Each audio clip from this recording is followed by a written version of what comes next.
Poucos homens na história da fé ousaram levar a oração tão a sério quanto John Wesley. Enquanto muitos falavam sobre oração, ele construiu a própria vida sobre ela.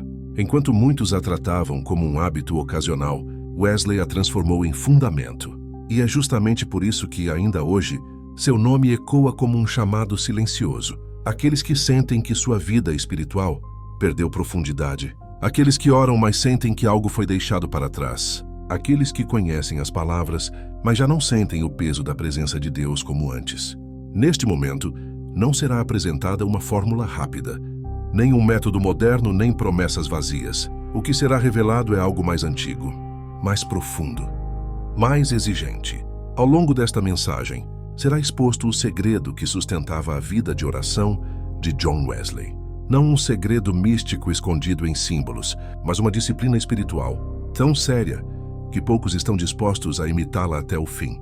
E se compreendido corretamente, esse princípio tem poder para reorganizar toda a vida interior de um cristão. John Wesley não se tornou um homem de oração porque tinha tempo sobrando. Ele se tornou um homem de oração porque decidiu que nada teria mais valor do que a comunhão com Deus. É importante compreender isso desde o início. Wesley viveu uma rotina extenuante. Viajou milhares de quilômetros a cavalo.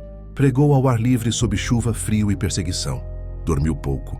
Enfrentou oposição constante. Ainda assim, reservava horas inteiras apenas para estar a sós com Deus. Não minutos apressados. Não palavras repetidas por hábito. Horas inteiras. E aqui está o primeiro choque para o coração moderno. A profundidade espiritual de Wesley não nasceu da intensidade de suas pregações, mas da constância de sua vida secreta. A oração, para ele, não era preparação para o ministério. Ela era o próprio ministério. Enquanto muitos cristãos hoje perguntam: quanto tempo é suficiente para orar? Wesley fazia uma pergunta muito mais perigosa: quanto tempo posso passar diante de Deus sem perder o temor?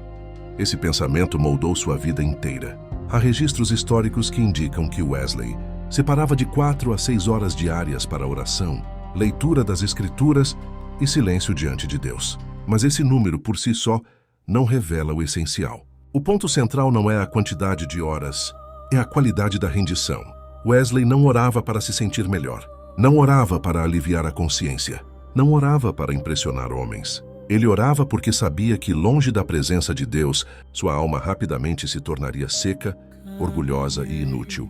E aqui reside uma verdade que precisa ser dita com clareza. Ninguém mantém uma vida profunda de oração sem travar uma guerra contra si mesmo. A carne resiste à oração. A mente divaga. O corpo se cansa. O mundo grita. Wesley conhecia essa luta e, mesmo assim, não negociava com ela. Ele entendia algo que muitos esqueceram. Oração não é apenas comunhão. Oração é disciplina. Assim como o soldado treina mesmo quando está cansado, assim como o agricultor lavra a terra mesmo antes da colheita, Wesley se colocava diante de Deus mesmo quando não sentia vontade alguma, porque a vontade não governa a vida espiritual. A decisão governa. Existe um erro perigoso que se espalhou silenciosamente entre os cristãos. A ideia de que só devemos orar quando sentimos desejo. Wesley jamais cairia nessa armadilha. Ele compreendia que o desejo nasce durante a oração, não antes dela. Muitos dizem: não consigo orar porque não sinto nada. Wesley diria: você não sente nada porque não ora. A oração, quando perseverante, afina a sensibilidade da alma. Ela remove as camadas de distração. Ela revela pecados ocultos. Ela confronta o orgulho. Ela expõe a dependência. Por isso tantos fogem dela. É mais fácil trabalhar para Deus do que ficar em silêncio diante dele. É mais confortável servir do que se render. É mais simples falar aos homens do que ouvir a voz do Senhor. Wesley escolheu o caminho mais difícil. Ele acreditava que nenhuma obra exterior poderia compensar uma vida interior negligenciada. Nenhum sermão poderoso substituiria uma oração fraca. Nenhuma multidão convertida justificaria uma alma distante. Essa convicção o levava a algo profundamente contracultural: interromper atividades boas para preservar a comunhão com Deus. Ele não perguntava: isso é produtivo? Ele perguntava: isso preserva minha sensibilidade espiritual? Quantos hoje avaliam suas decisões por esse critério? Há um registro impressionante de Wesley que deveria ser lido com temor. Ele escreveu que preferiria não pregar, não viajar e não organizar sociedades do que permitir que sua vida de oração fosse reduzida. Isso não é linguagem de exagero. É linguagem de alguém que compreendeu a ordem correta das coisas. Primeiro Deus, depois o resto. Mas aqui é necessário corrigir um equívoco comum. Wesley não via a oração como fuga da realidade. Ele a via como preparação para enfrentá-la. Quanto mais tempo passava diante de Deus, mais coragem demonstrava diante dos homens. Quanto mais silêncio cultivava em secreto, mais autoridade carregava em público. Porque a autoridade espiritual não se aprende em livros. Ela é gerada na presença de Deus. E aqui talvez esteja uma das razões pelas quais tantos cristãos modernos se sentem espiritualmente vazios.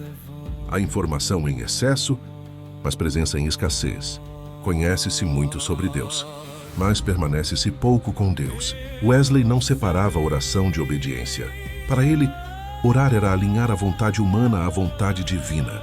Era morrer para si mesmo repetidas vezes ao longo do dia. Ele não buscava experiências místicas desconectadas da vida prática. Buscava transformação.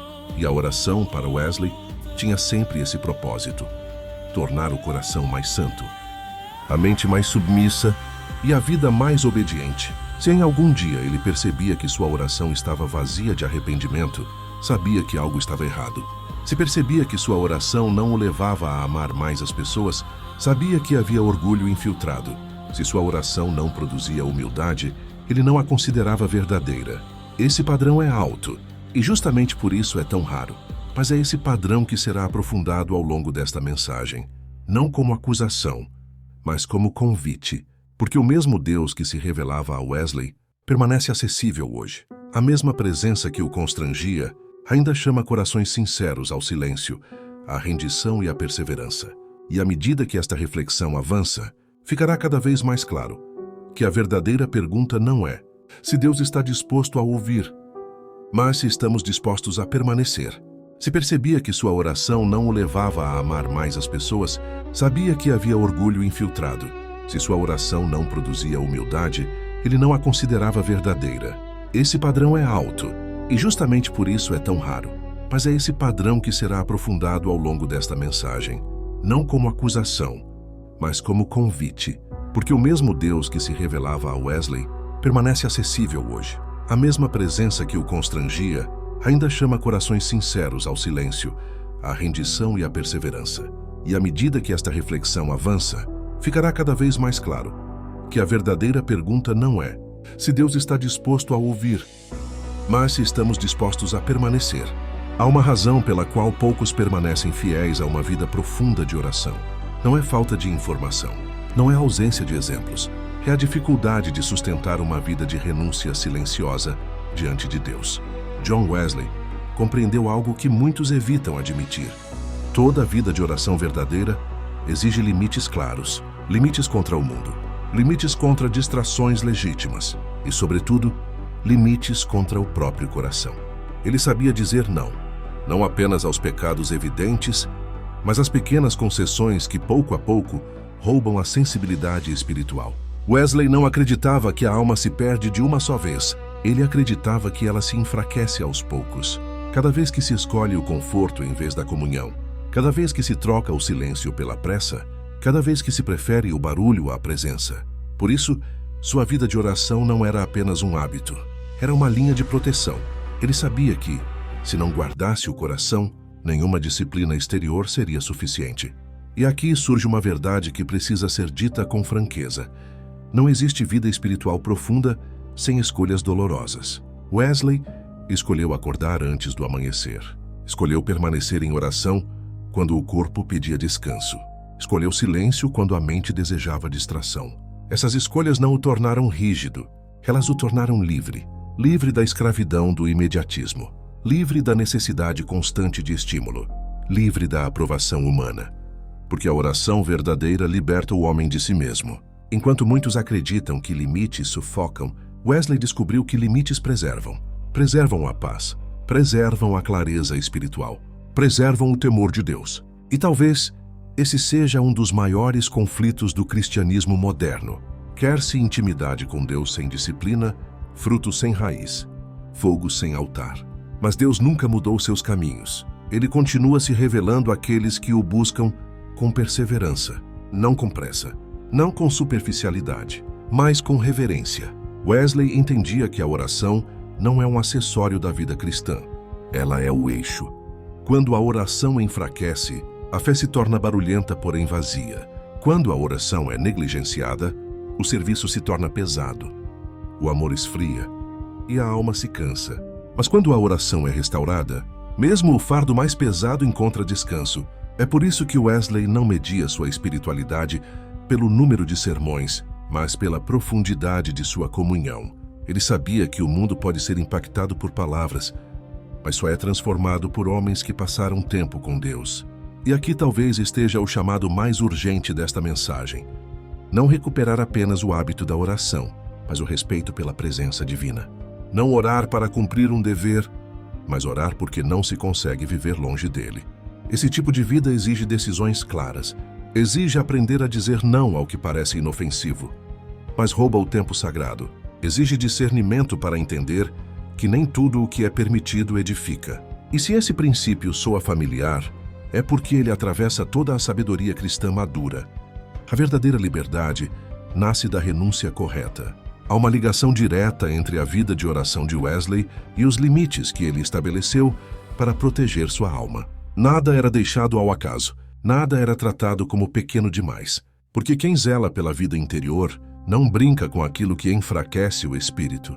E para aqueles que desejam aprofundar exatamente esse aspecto, os limites que preservam a paz, os nãos necessários para uma vida cristã saudável, há uma mensagem complementar que aprofunda esse tema com clareza e sobriedade. Um vídeo que aborda os limites que libertam, os nãos que não aprisionam, mas protegem a alma do desgaste silencioso.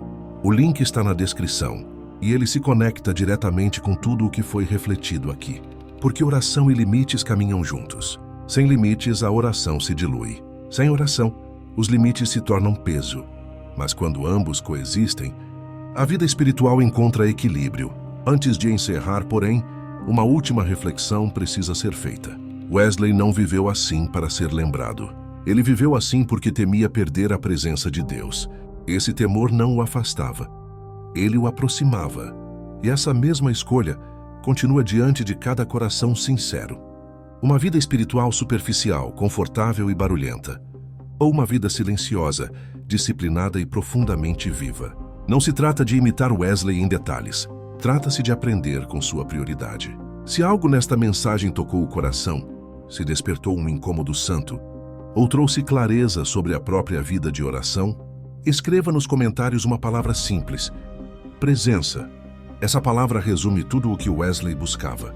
E talvez seja exatamente o que muitos estão procurando, mesmo sem saber. Que essa reflexão não termine aqui, mas continue produzindo frutos silenciosos, firmes e duradouros.